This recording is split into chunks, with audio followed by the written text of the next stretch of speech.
Today we are going to start reviewing multiplying decimals. Yay! This is something that we have to know for 6th grade math. We have to be fluent and able to multiply decimals.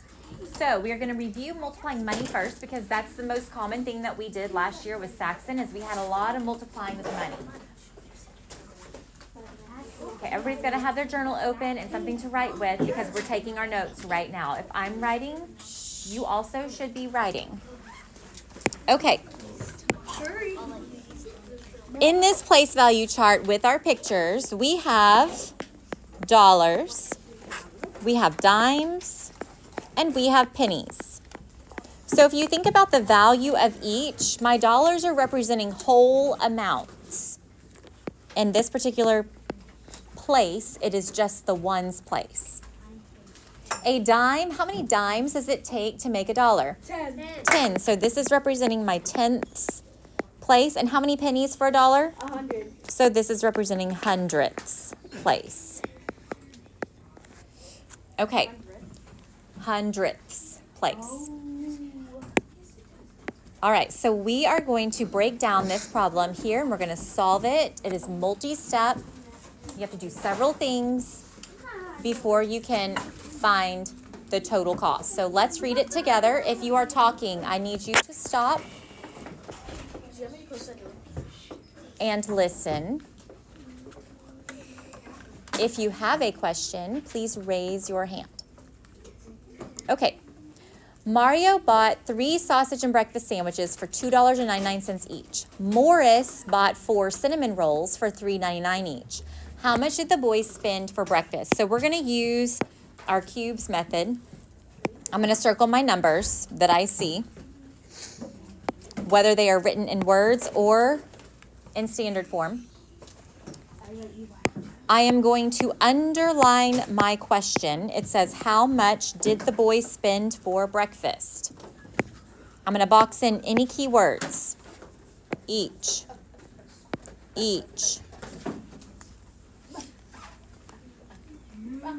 I don't see the word total, but it says, how much did the boys spend for breakfast?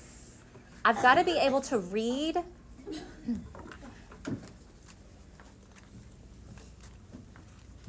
I've got to be able to read and interpret what the question is asking.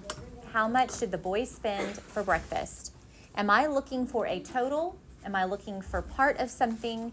Am I going to get bigger, or am I making my answer smaller? What am I trying to do? Make it bigger. I'm making it bigger. I'm looking for a total.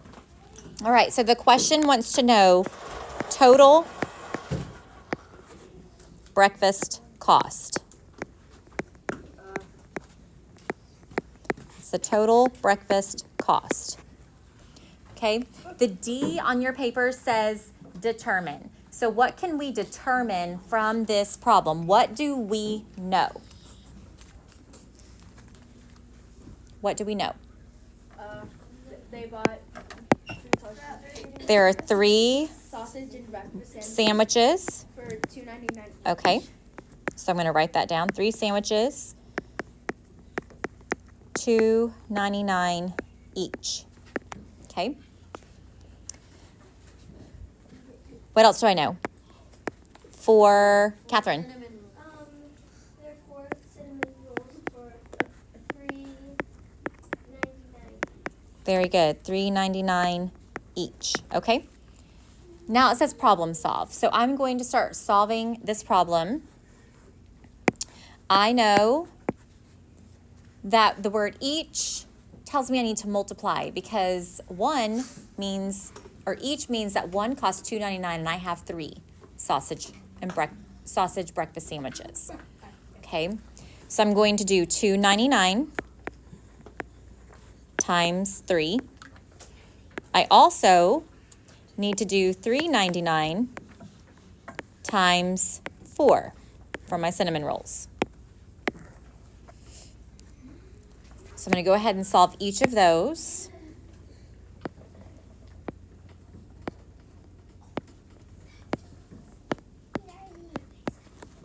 And I can see that my breakfast sandwiches will be $8.97.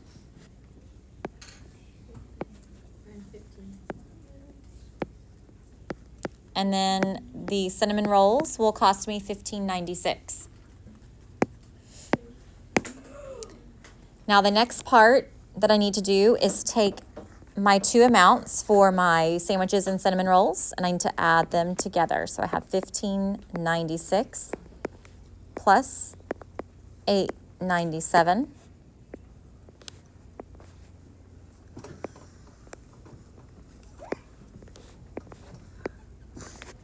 And I have $2,393. What? No. That's a decimal. I forgot my decimal. Yeah. Right. Some of y'all are like, what? That sounds crazy. $2,393 for sandwiches and cinnamon rolls? I don't want to go there. I mean 1,000. Way too expensive. You forgot to carry So I want to add my the one. decimal. No, she didn't. No, she did. No, she didn't. Oh, yes, she did. You forgot to carry the one. Oh, It's 24. I'm wait. writing in pen. Hold on. Wait, hold on. Same cruise. 19. Oh, I put my one over the wrong part. That's why. I put it over the wrong part. Miss Watson is Well, no, because I still had to carry my one. I just skipped that altogether. confusing me. It's $24.93. Yeah, I'm confused. Okay. So then I'm going to add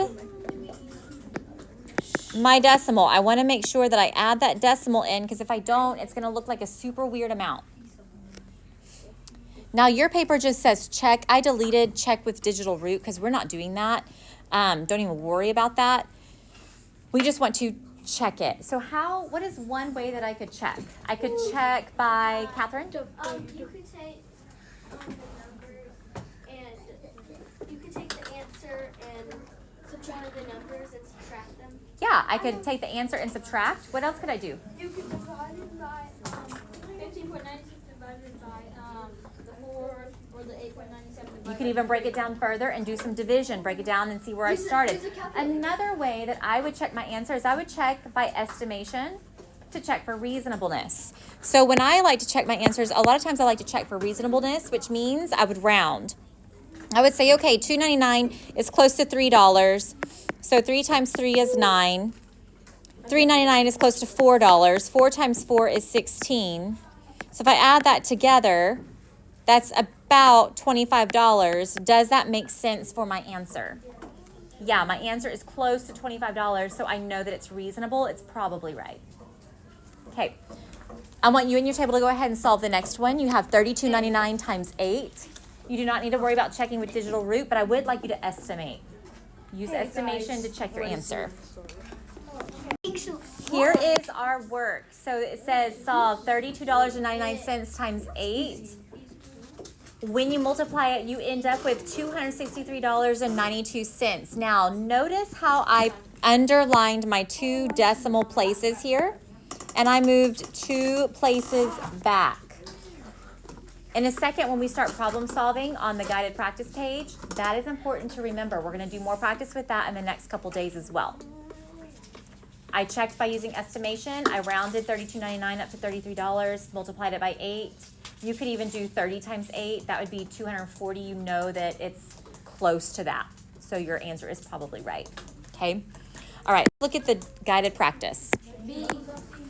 All right, we're not going to shout out answers because nobody has even started solving these yet because we're just now starting.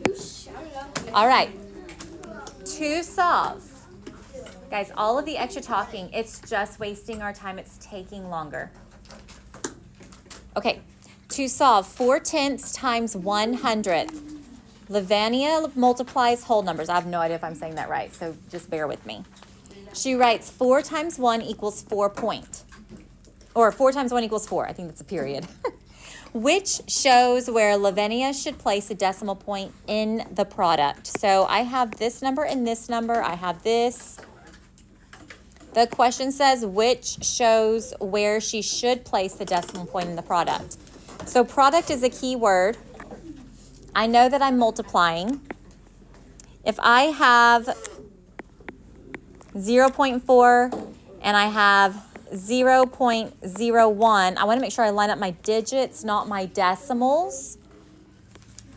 But the most important thing is counting the number of decimal places. So I have 1 decimal place in 4/10. I have 2 decimal places in 1/100. How many total decimal places do I have between those two numbers? I have 3. I have 3 decimal places.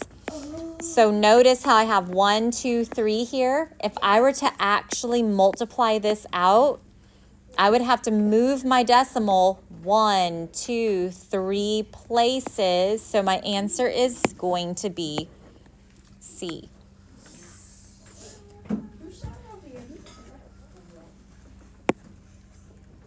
Okay. I'm going to have y'all work with your groups number 2 and 3.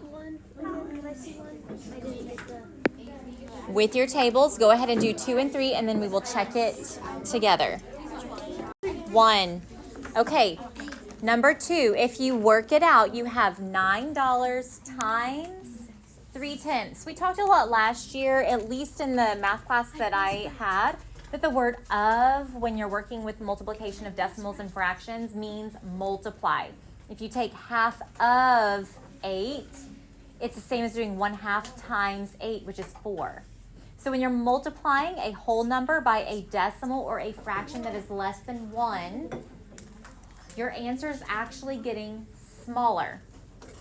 So if it's 3/10, a number that is less than 1, 3/10 of the $9 adult ticket price, your answer is going to be smaller. Look again, I have 3 decimal places, 1, 2, 3. So I start at the end and bump 3 places to the left. My answer is C, $2.70. On the last one, it says that Juanita had $50.48 in her savings account. By June, she had 5 times as much. All you're doing is taking that amount of money, multiplying it by 5. So when you do that, you end up with $252.40. So it should be A.